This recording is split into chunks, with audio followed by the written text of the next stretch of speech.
really getting on down, right? And like you fulfilled the people so much they went home on a high. Like, that's the sign of a bloody good band. Like, congratulations, guys! Congratulations! Like, honestly, epic, epic stuff. So, I want to take it from the very beginning. Tell me how you guys connected and about the birth of Soliloquy. So, is this one? Oh, yes. So the beginning was kind of different because Steve and Nico knew each other from school, from music school. But I met Nico over Instagram because Victoria Monet posted this producer challenge, and she reposted Nico's one, and she put her vocals there on SoundCloud and said, "Producers, do what you want with it." But Nico produced it, featured himself, and made a music video, which I then saw, and I was like, had the song on repeat, and I was like, I've got to message this guy, like I really want to work together. Yeah, and then you could say from then. I'm Nico.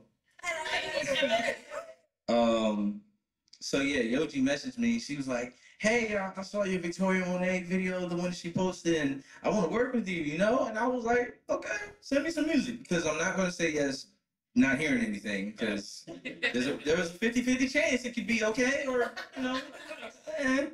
And so she sent me her music, and I just, you know, fell in love with the tone of her voice and her songwriting. I was like, "Oh, she is amazing. Let's work together. Let's see what we can come up with." And so we did a song called Christmas Bay. And, yeah, okay. And then we did another song called Can We Just Pretend, which ended up on one of my EPs. So that's how this connection started. And then, like she said, me and Steve met about 5 years ago in college. A mutual friend of ours told me, "Yo, there's this producer, y'all be great together." He said, "Steve does music, this is what he looks like, da da da." And I saw him walking down the street one day. I said, "Steve does music." It's like, whoa, he knows me, bro. Because he didn't have any pictures. She just told me what he looks like, because this man is a mystery dude. And from there, we hung out one time, worked on some music, and this dude is amazing. Like, I can't speak highly enough about his production, man. So I'm just blessed to be sitting between these two, man. And then yeah, one day in 2021, I was like, "Hey, Yoji, Steve, y'all want to make a project together?" You know, and I was thinking along the lines of Lucy Pearl and NERD, and here we are. You want to say something, bro? Hey. I got the shades on, but this really the cool one. He really the cool one. Amazing. So after you guys reconnected, like online and stuff, when did you know that you had something special? Like, what was that standout moment? I feel like it was when we went on Zoom together, and we were kind of figuring out how we were gonna write, because we were thinking, you said from the get-go, like, let's make an album. So we were like straight in there, and we started on Zoom, and then Steve was playing some like bass lines and stuff, and then we were coming up with some melodies and some lyrics, and that was Glad You Cancelled that song. Sorry, that song has got its own segment, so we'll come back to that. So I've got so many questions about that song. Actually, seeing as you brought it up, we might as well start now. Here we go. Because Glad You Cancelled is probably one of the realest things I've heard in a long time. Like, literally, everybody was like, how do you make flopping plans? Like, over here, guys, we say flopping, that means cancelling. Yeah. How do you make flopping plans sound so soulful? Like, because when people flop me, I'm not usually that happy about it. Or I'm really happy, so I feel like we can all relate, right? You know, like, oh, so even the bass can relate. You know, like when you don't want to go somewhere, but you've committed to the plan, and then the person cancels, and you're like, "Oh, well." Do you know what I mean? You get right back under the cover. It's like, I love the concept of that song because I feel like it's something that everybody can relate to, right? And everybody was, apart from the fact that it's a banger and it's an amazing song, like, it is so relatable. Like, is that important for you to write about stuff that everyone can just relate to? No. Oh, I take it. Yeah, it was important that it was important to us that we write relatable music. And that song was actually the first one we worked on, and it set the tone. It was Yogi's idea because I had the title "Stay at Home," and then she was like, "What if we do a song about like somebody canceled the plans, but you didn't really want to go anyway?" So it's like, "Oh, go!" And I was like, "Okay, let's see where that goes." And you know, we all wrote it on Zoom and everything, and that set the tone, like I said, for relatable music. Lifestyle is relatable to musicians and creatives who are on the go and you know need to find a partner, stuff like that. January Blues is relatable because of the fact that you know post cuffing season breakups happen and you're down and you're sad and stuff. Tripping's relatable because sometimes you go back to it when you shouldn't. So yeah, we made it like a promise to ourselves that you know we're gonna keep it ground level as best as we can. You know, make music for humans. Because we both like share, well, we all share our love for Lucy Powell, and on their album they've got a track called "I Can't Stand Your Mother." Yeah. And I just thought it was just like a very real song, and it would be cool to kind of have a nod to that with something that we experience, but it doesn't really get said a lot. Yeah. Steve, what was it? But yeah, I don't know. I'm not much of a word guy. But yeah, Glad You Canceled was one of the first ones that we ever worked on. And it was such a like great way of us coming together. Like it's the first time I'd ever seen Yoshi ever. Nico He was being cancelled at meeting as well. I was tired that day. I was right after time. So it really came together for us, and I'm really glad it did. Yeah. So when you guys were talk to me about the process of making music over Zoom, because me, who has absolutely zero musical talent, that is like incredible that you've been able to create something so like authentic and something that sounds so it's really, really good quality. And I think that if people were to hear that, they wouldn't naturally make that assumption, right? Like you can make dope music over Zoom. Like, is that because you're also gifted, or was it technically was it a difficult thing to create? I feel like it can be actually really difficult because I have tried to work with other people on Zoom, but we kind of our like shared interests and just the way we worked just kind of clicked together. So it was quite easy. Not all of the songs we did over Zoom. Some of them we did that way, and then we'd kind of work on them individually. And others, like you started some songs, and then I put some lyrics on it, or like I come up with something. So yeah, it was a kind of a mixture of a way of working. We had like a Dropbox that we just fling ideas in there. Yeah.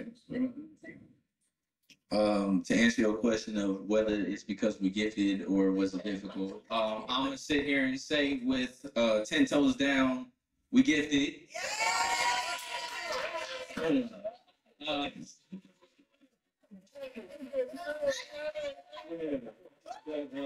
No, in all seriousness, though, the process was very fun. You know, being on Zoom for some of the songs and other ones like Fictional and Trippin', I had started before we had started this process together.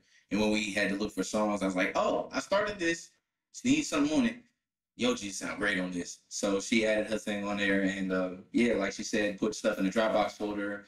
I mixed and mastered everything and all. Steve would send the beat. I put it all together. So yeah, it's definitely a team effort, you know. And I think, I just think it was fun, man. I don't think it was difficult at all. At least that's just me.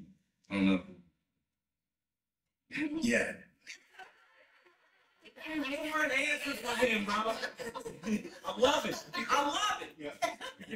Obviously, Yogi's from the UK. You guys are from America. Like, has that been like a USP for you guys? Do you think that that's been something that's been influential in how you create, and how do you use that to your advantage? Because I feel like that's a really massive USP.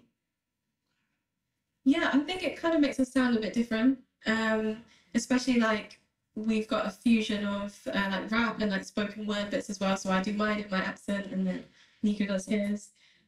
So it's kind of cool how they come together, and there's a lot of like shared influences across the pond as well. So it gives us a chance to fuse those styles, and it's kind of like nothing's really out of bounds within the realm.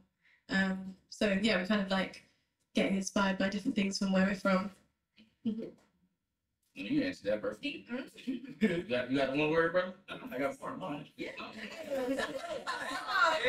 Yeah, I feel like Yeah, a lot of the influences that they brought into it like had a lot to do with like the wording stuff like that. But like for me, I had a lot of influences from like my work as like a jazz musician back home for a while. Yeah, I had a lot of fun, like especially on the bass, just hitting every pentatonic that I could. Yeah, nice new one up and down the bass. Yeah. So yeah, I really enjoyed like mixing in all the things that I like hold dear in my heart. Like especially on like the song "Trippin'," which is like I think the first song I ever wrote in college, just alone in my dorm room.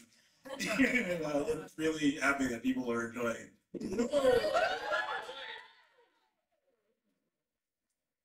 I love the fact that you guys all play instruments. Like, I want to know the backstory on how you learned to play these instruments and like incorporate them with the music that you make now. So I started learning piano when I was 8, but I didn't really enjoy it because I had a very stern teacher. She freaked me out. I was very scared of her.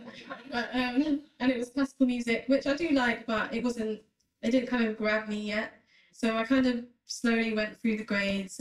But then when I started writing music and putting piano with it, that was when I really found like my way. Yeah, so that's kind of my way of learning piano. Was kind of writing it after a while. I started on the drum machine actually first when I was 4. My dad had a drum machine and I begged him for it. I was like, let me use it, please, please, please, please, please. And finally he gave it to me. So I would play it in church like that and just percussive things. And then one Friday night, we had a revival service and the drummer didn't show. And I said, Pops, can I play the drum set? He said, you've never played a drum set? You're going to break it? You're going to put a hole in it? I'm going to have to pay for it. No. I kept asking. And he was like, okay, you know the songs. What's the worst that can happen? And I didn't do too bad, you know? And so I've been playing since then. And I actually took a break from playing drums when I was like 12. And I was like, I want to sing. I want to be an artist. I saw Usher and New Edition and D'Angelo. I was like, I want to be that. Like, drums is cool, but like, that's what's going to give me the girls' phone numbers in the hall. So I'm going to be that. So I did that and honed my skills in that. And I came back to drums last year because at our college, which doesn't exist anymore, which is weird, I had to do a live album, or I did a live album as my senior project, and the drummer dropped out 2 weeks before the gig. So I was like, put my big boy pants on, got back in the lab, started playing again, and I just fell back in love with the drums. So that's my story on that. But yeah, for mine, my dad happens to be a music teacher, actually. So his rule in the house was, until you are old enough to move out, you will be learning an instrument.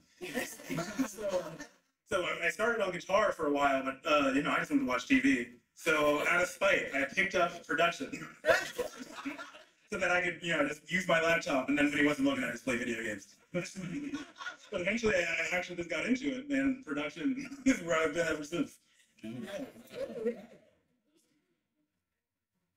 Amazing. Just a couple more questions. So you guys mentioned some of your inspirations like Me Audrey and Lucy Pearl. What else inspires you apart from other artists that you love? I'd say we have quite a lot of different influences between us. So I was really inspired by Alicia Keys as a songwriter who plays the piano, and Lauryn Hill. Yeah, just a lot of a fusion of R&B, hip hop music as well, and so a lot of soul music that we listen to in the house, and also dance vocalists. Because my dad DJs, so we always have music in the house, always listen to music in the car. So yeah, just a huge fusion. I came up on gospel when I was young, so I was listening to a lot of Commission, Kirk Franklin, Mary, Dietrich Haddon, and all that stuff. Then I went and pivoted to R&B with Usher, Michael Jackson, Prince, got into Parliament Funkadelic, D'Angelo, yada, yada, yada. The list goes on. I could say names forever, but I'm going to pass the mic to Steve because I'll be here for 30 years trying to listen to names. Yes, it's similar for me. I went to jazz school as a kid, and so they had a lot of influence on me, as well as like listening to my dad's old iPod, all the like R&B tracks that he had sitting in the 70s. That he would just jam on there. Yeah, that's what I would listen to on long car rides. So, what do you guys want people to take away from your music when they discover you? I think that you can kind of really have fun with music and really fuse stuff together, and just be real and talk about real things. I hope people enjoy themselves while they listen to our music and enjoy the lyrics, enjoy the beats, the production. I hope that's what they take away. The takeaway after people listen to our music, damn, they good. Yeah, I just want people to enjoy music that they can have fun listening to and have fun playing if they ever feel like it. Yeah. Mm-hmm. So this is my actual last question. Yeah. What are your favourite songs that you've recorded off the first album or anything that you performed today? Okay. Oh no, see, no, she said okay because I thought she was gonna say just in general. Yeah, that's Okay, both. My favorite song off the first album. Oh man, that's tough. I think I'd have to go with. I go with Alone in This Room because it's fun to play. Yeah, and one of my favorites we've recorded in general is one of the new ones. I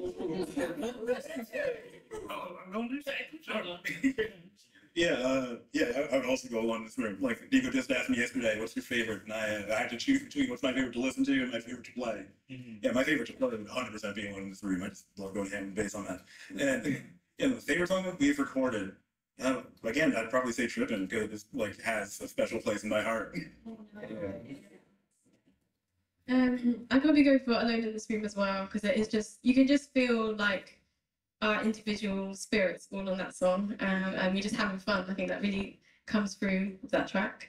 And then so we've been in the studio since Nico and Steve have been here. They literally arrived just over a week ago, and we've been busy. We've come up with quite a few songs, but there's definitely 3 that I'd struggle to choose between. But it's kind of different, but it's a different energy when we're all in the same room, and I feel like that really comes through. So I'm just very excited about that. Well, guys, we're all really excited, are we not? Make some noise. Honestly, you guys are so talented. The future is so bright. Like everyone in this room is 100 million% behind you. We're all gonna leave here and we just feel so fortified and we just feel so full. So thank you for doing that with your music. Everybody, please make sure you share, repost everything. Let's get SOULiloquy, let's get them household names. Like, you have to make it happen. Let your music take over. Again, congratulations. You guys are absolutely incredible. Well done. Thank you, everybody, for coming. Hope you've had a good evening. And we're going to leave you with the sounds of DJ